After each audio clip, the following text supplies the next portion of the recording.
As you can tell, I'm the diversity act for this evening. I'm very disabled, so that was a hate crime.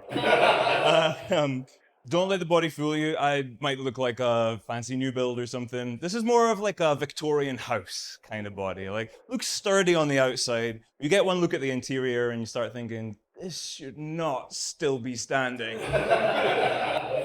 The inner walls are rotten, frankly, and what little facilities are left upstairs are clearly starting to crumble. What, too dark already? Well, you're gonna love the rest of this. No, but hey, if you like the look of it, you could come inside. I've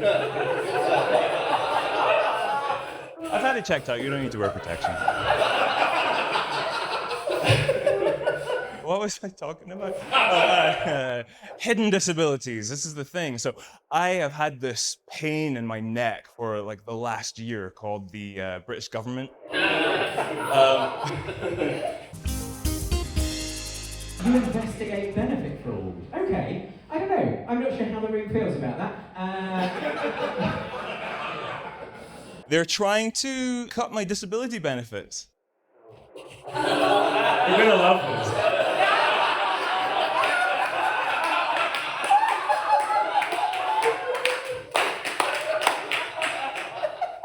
They want to motivate me, which I think is fair enough. I have been getting a little too comfortable with being able to afford food. They want to get disabled people back into work. And that came as news to me. I thought, fuck, I could have been off work. Here I am, earning a salary like an idiot, keeping a roof over my head, when apparently I could have been living under a bridge with my people. And yet somehow that joke wasn't too dark. Okay, it's good to gauge the room, know when you're in a safe space.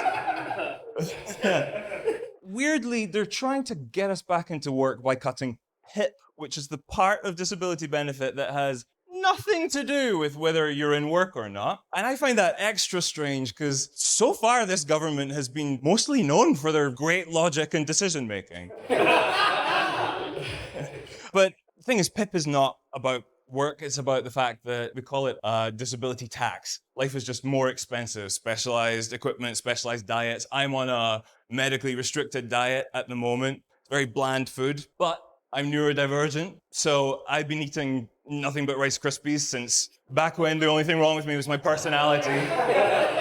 Oh, what, 3 months where I'm only allowed to eat dry toast. What am I gonna do? And soon that's all I'll be able to afford. Not even looking.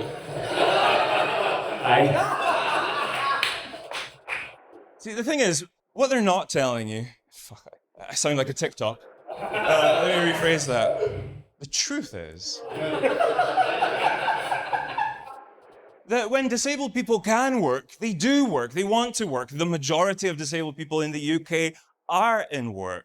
But what they're having to spend money on, specialized equipment, assistants, dogs, travel assistants, and the list goes on, it adds up. And our Prime Minister is aware of that. And it's nothing to do with incapacity benefits where you can't work. He's aware of that as well, because he's actually managed to pass a massive cut on those, which, just to hand it to them, does seem to suggest this government is capable of achieving something. It's a distraction, and they've done this with disabled people, the elderly, low-income families, asylum seekers, and refugees, which, again, does seem to suggest they can even multitask.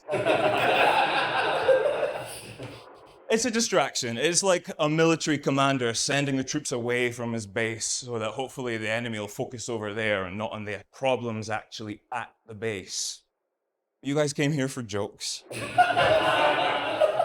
Here's a joke.